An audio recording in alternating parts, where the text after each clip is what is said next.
talk a little bit about silicon photonics, and then distributed feedback, DFB lasers, and then I'll get to the big stuff, lasers on silicon. So in the 1960s, transistors were discrete devices that came in cans. Today, you can get over 1 billion transistors, that's billion with a B, on a single chip. In the 1980s, semiconductor lasers were discrete devices that came in cans. And the question is, where is the silicon photonic integrated circuits that are the moral equivalent of what Intel makes? Well, there are a bunch of functionality that you can get on silicon, but there's also some functionality you can't have. You can't have laser sources or gain or signal detection in the infrared. In fact, there was an IEEE Spectrum paper that came out last year. There are 4 ways to put lasers on silicon.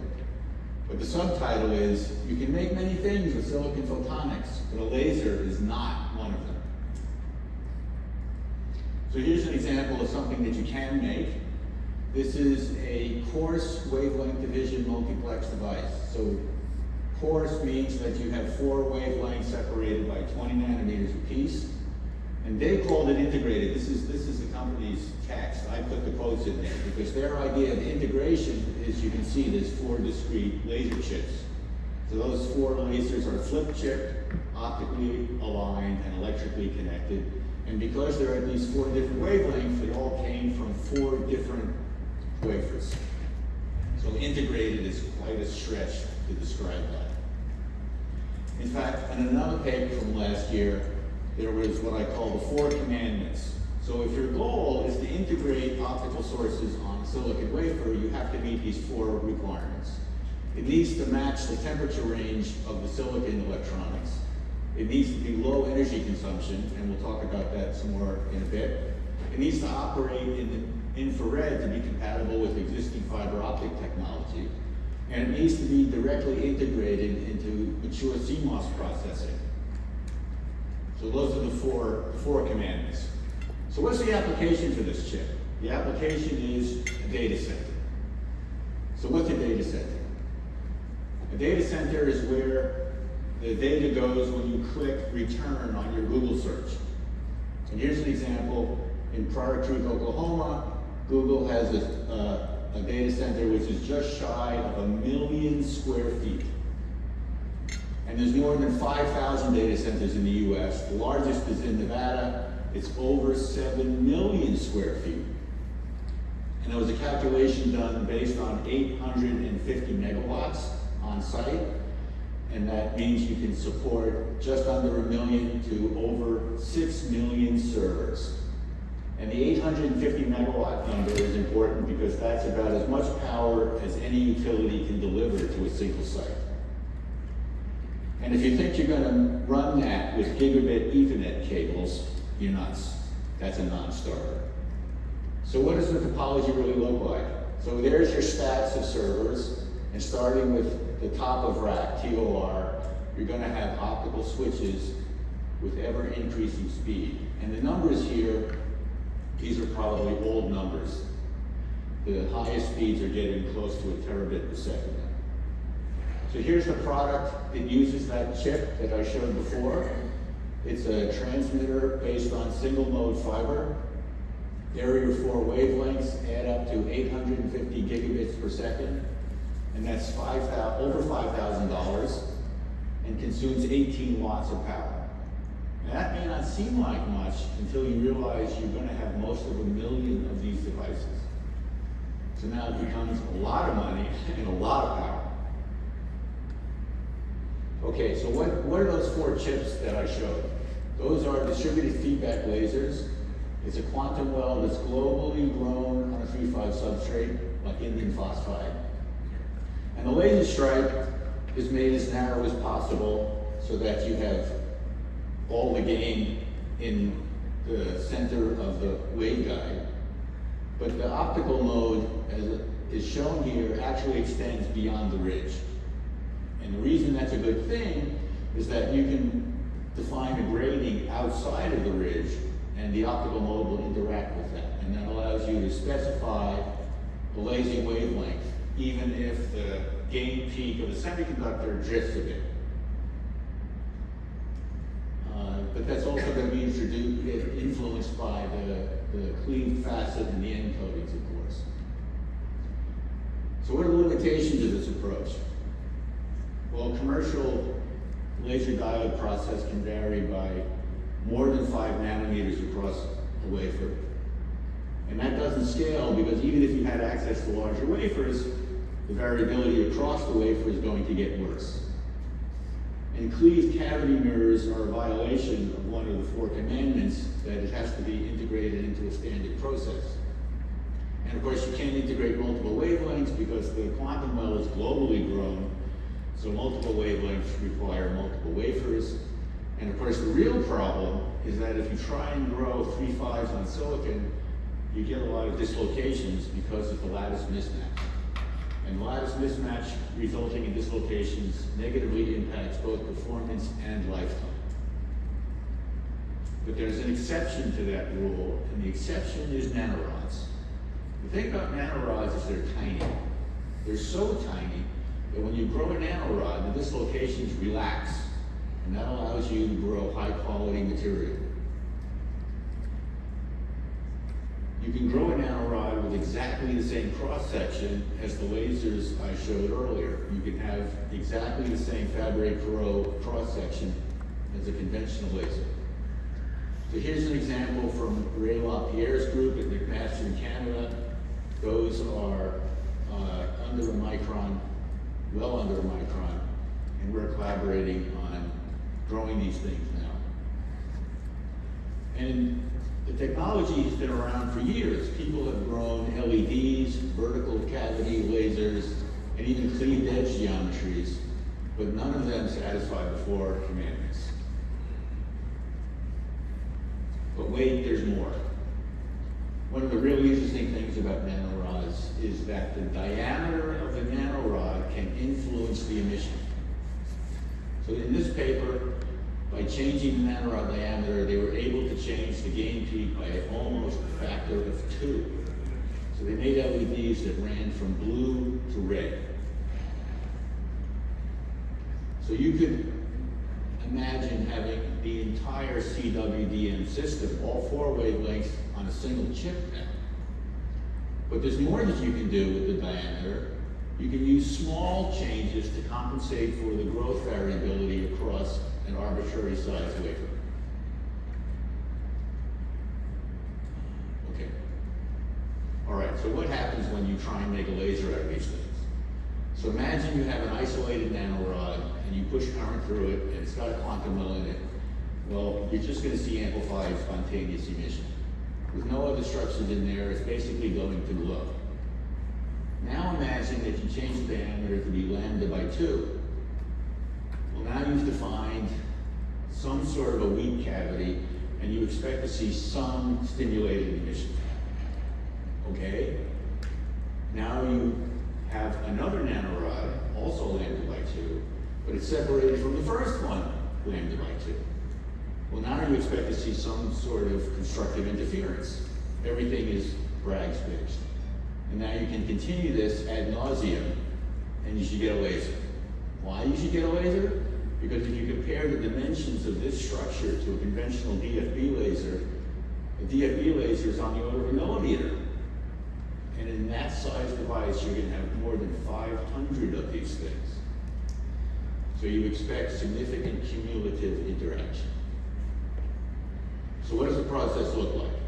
Well, you start with a substrate that has a patterned mask. I figured it would need to be a refractive metal mask because you're trying to convince an NBE grower to put this thing in his system, so you want it to be clean. You grow the quantum well nanorods up through the holes.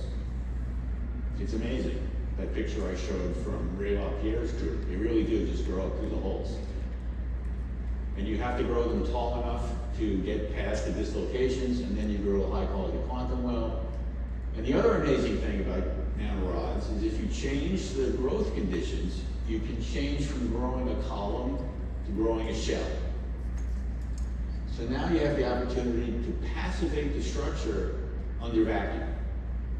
And that's that's a big deal because most cleaved facet lasers fail at the facet. And now the facet is being passivated. Then you can deposit a dielectric, and if you have to etch back to expose the tops, you can do that. Deposit the top contact, and if you've done it all correctly, you get a laser. So it's pretty straightforward. And there's no cleaving and no mirror coatings because everything is Bragg spaced. Okay, so is this really the same thing? In a conventional flat break Perot laser, you've got a gain section, and then you've got dielectric mirrors at the both ends, and the mirrors are based on constructive interference. And now I'm saying, well, imagine you have a passive cavity, and instead of having dielectric mirrors, you have these quantum wells acting as mirrors and the gain. And the answer, of course, is they're not the same. What are you talking about? Okay, so this was modeled by a postdoc at the University of Waterloo, Relina Ghosh, and we based the design on a LED system, gallium nitride, that was being grown at McGill University. So the structure on the right is what they actually made ultraviolet LEDs out of. So to get the software to work, we had to truncate the structure to 1 micron. And also note that because this is in the ultraviolet, all dimensions are reduced from what a telecom system would be by more than a factor of 4. And if you calculate what the reflectivity is at the dielectric surface based on a silicon nitride dielectric, it's going to be about 1.5%. So you expect to see some reflections from the interface, but not much. The other thing I want to point out is that in this picture, the nanorods are being grown up from the surface, but because of the way the software plots came out, the substrate for the first set of simulations we're going to show is on the right, and the nanorods are growing this way. Okay, so here's the picture. First set of simulations are a 20 micron cavity, which is loaded with 1, 3, and 5 nanorods. So there's the cavity, 20 microns long, and here's a picture with 1 nanorod with the quantum O in it. So this is the optical heat map for the optical mode in C1, 3, and 5. And now we're zoomed in right on the nanorod growing from right to left. And the cavity mirrors are way off picture at 20 microns. So here's the spectra. You can see the mode spacing corresponds to the 20 micron cavity. But you can also see that the side modes are being suppressed. As you go from 1 to 3 to 5, the side modes drop. So why? Well, here's an experimental result from a paper published in 2005 on injection locking. And I picked this one because this is 2 Fabry-Perot quantum well lasers, so similar physics. So the first thing you see is that the lasing peak is pulled. And this frequency pulling is a hallmark of injection locking. And the reason we don't see it or expect to see it in simulations is because they're all perfect nanorods and there's no variability in the lasing wavelength. The second thing you see is the side mode suppression. So why is the frequency pulled? The frequency pulled is pulled because you're injecting energy at this other wavelength, and that stimulates more photons at that wavelength. But the other thing that happens when you inject light is you're stealing gain from the other side modes. And there's only so much gain available, and that tends to suppress the side modes. So what we really have in this geometry is injection locking and Bragg reflection.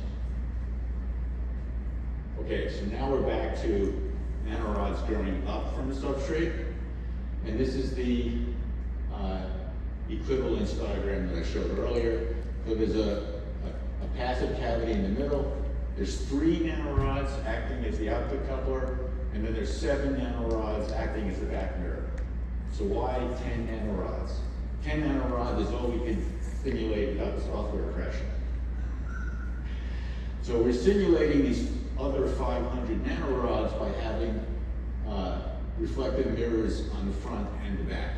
So imagine we have all of those other nanorods that provide the reflection except no gain.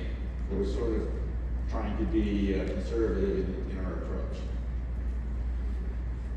Okay, so this is what the heat map looks like.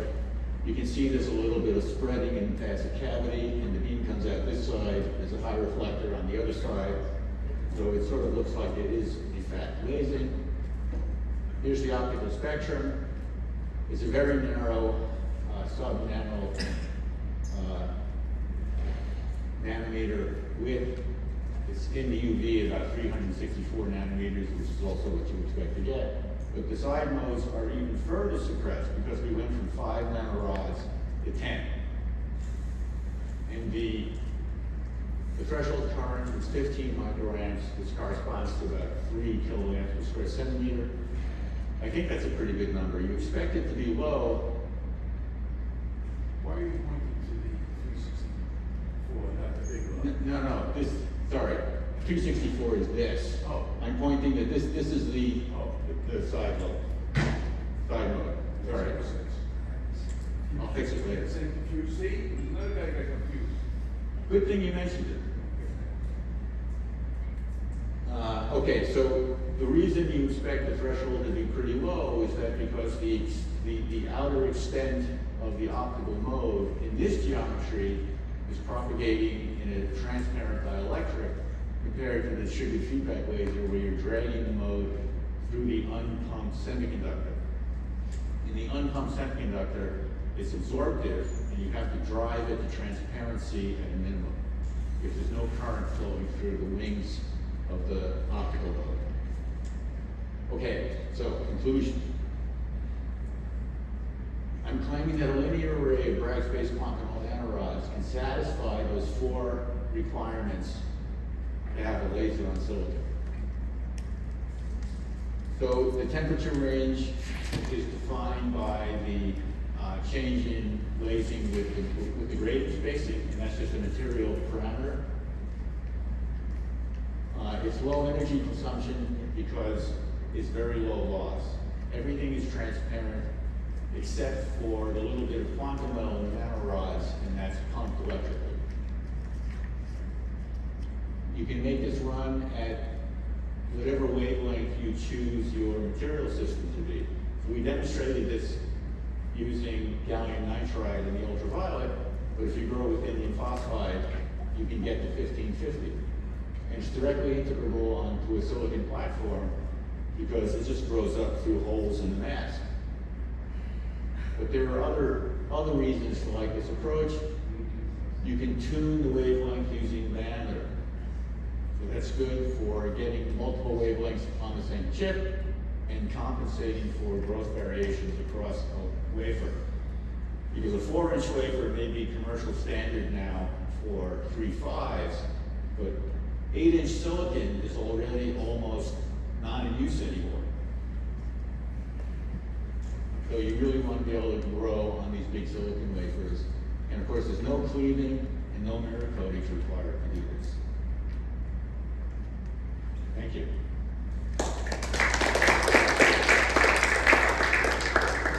Yes? Okay, you signify 364. Mike. Can I go back to that slide? 2. So 364, that's UV. Where's 1300 come from? So this system is gallium nitride. Gallium nitride is, Okay, so this is UV lasers. yeah. You mentioned that. Did you mention that or I missed it? I'm hiding that fact You're because, hiding that fact. Oh. so this simulation was based on a group at Yeah, McGill. it's very important. It's more important than 1300, I think. UV lasers. Well, you know, you're supposed to focus on the market, and I come from a telecom background. But there's a big market, medical need. Okay, but I mean, the point I'm making here is we picked UV because I was hoping to get the guys at McGill to grow this one. And they're going in the LED. How low can you go? Can you go 270? It's limited by the gallium nitride. Whatever you can get out of gallium nitride, you can make into a laser. What was that? UV is like 340, 300. Yeah, but 270 is where tryptophan is, and that's. Well, can you, well, the question is more for the LED guys. If you can make a UV LED at the wavelength you want, Yeah, yeah. then I claim this geometry allows you to make a laser. And you have to, Look into that. That's my opinion. okay. It's telecom. There's a lot of people in telecom. A lot of people. Yeah, but the point is, the big come is gonna be the medical field. Well, it's true that margins in medical and military are the highest. But if you look at what's happening with data centers, there's an insatiable appetite for Well, you data. that's your problem, is your telecommunication background. I think, I'm not sure, I'm just. No, I've heard that when you're pitching to VCs, they tend to be a bunch of old guys. And when you're pitching medical applications to old people, they're very interested. That's true. They're old. They're old. They're old, and they want to know medical. Right, and now I'm old too, so I Right, should should be, the UV.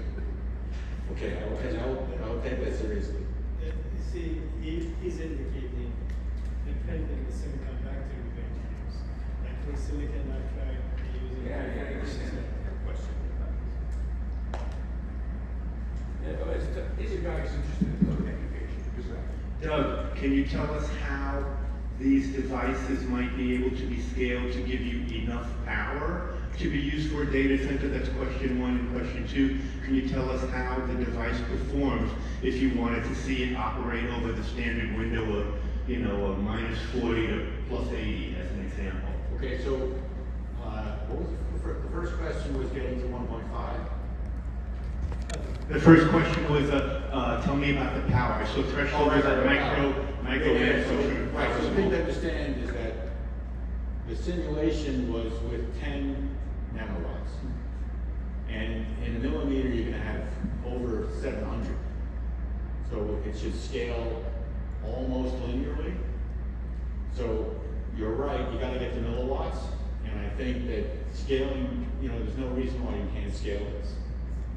The second question was, Temperature range, tell me. Oh, right, temperature The range. DFB structure. right, so, Temperature. right, so you're gonna have a standard DFB structure, it's gonna respond to temperature the same way.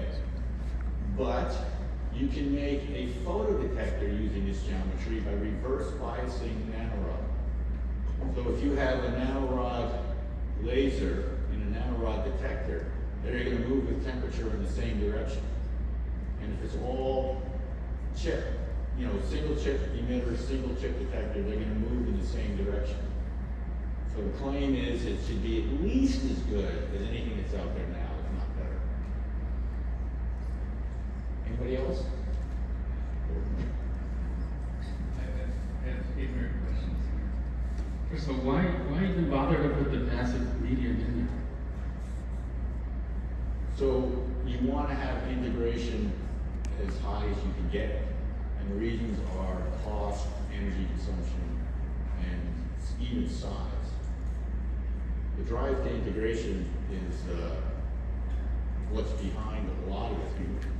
Before silicon photonics, all of those functions that I showed in the beginning were available on the tabletop. But to make one link that occupies a 4x8 table is not scalable to something which is 1 million square feet and has 5 million servers in it. So it's the same reason your phone isn't the size of a suitcase. Right? The drive to smaller size and footprint is part of what's behind this. The other is just cost and speed. Right? These things are currently running at a couple hundred gigahertz per channel. And the drive is to get everything smaller and faster. I guess so the laser part is when you have those rods with the distributed feedback. Correct. And then you had a passive medium, and then another, you were thinking of it as mirrors checking. Right. But what was the role of the passive medium? Just so I could get my head around what the structure was going to look like. So because it'll happen when you make the chips. No, you don't, so you don't need that. You don't need Right? it. Like, you could just eliminate that, right? Just have everything brag space and eliminate that. But in terms of simulations, it allowed us to think about an output mirror and a back mirror, and it was easier to get my head around what that structure was.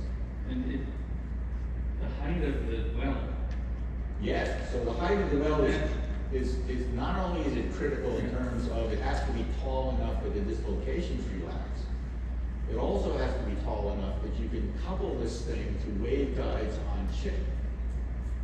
And that it's easy to have rod to rod where the well is in the same position? Or how hard is that? Yeah, so the reality is, and I got hammered by the grower about this, there will be variability both in terms of the diameter and the position vertically. But that's okay because they're all injection locked. That the distributed feedback, would that be worse if they were offset or something? Yeah, so the thing about injection locking is there's an injection locking range. So as long as they're within range, they'll all be the same wavelength, they will all suppress the side modes, everything will be great. There will be failures, of course, when one is way out and it won't blaze, or it will be an extra peak and you have to throw that one away. But hopefully not. Back to Peter's question about scaling power. Yes. So you're saying you can scale, this is scalable? Yeah, the thing we're planning to grow first is gonna be like 100 nanorods. So my question is there no issue with the non-uniformity? Is the answer the same, that the frequency pulling will save the day, or? Yeah. Everything will be injection locked, whether you want it to be or not. So we're counting on being featured, not a bug. So how far are we away from making it? So Ray has promised me space on the next growth run in the fall. And the limitation there, sort of like the simulations, he's writing this thing, it's E-beam, there's no mass. So writing 500 holes, it's 5 times the time and cost of writing 100 holes. So he said I could have 100 nanorods. So that's how many And then nanorods. you get the wavelength 360 again around that area. No, actually Ray's growing at 873. 873. Yes, he's growing gallium arsenide. It's gallium arsenide on gallium phosphide. The thing about you're only as good as your grower. So he said, look, we can start over and start growing something else to get to 1.5, or pick your wavelengths. But I want to grow what he's growing. So I have a question about the fabrication. So when you try to fabricate nanorods with different diameters, the height that you need to relax the lattice will vary. So that will also introduce some variation. So is there I think that, let's see so these are nominally all the same height. They were made in the same growth run. if you try to vary the diameter on the same silicon wafer, so the amount of buffer zone that you need for relaxation of the lattice will vary for those diameters. So you Yeah, need but if you grow it tall enough so that the largest diameter is defect free, then the smallest ones will also be defect free.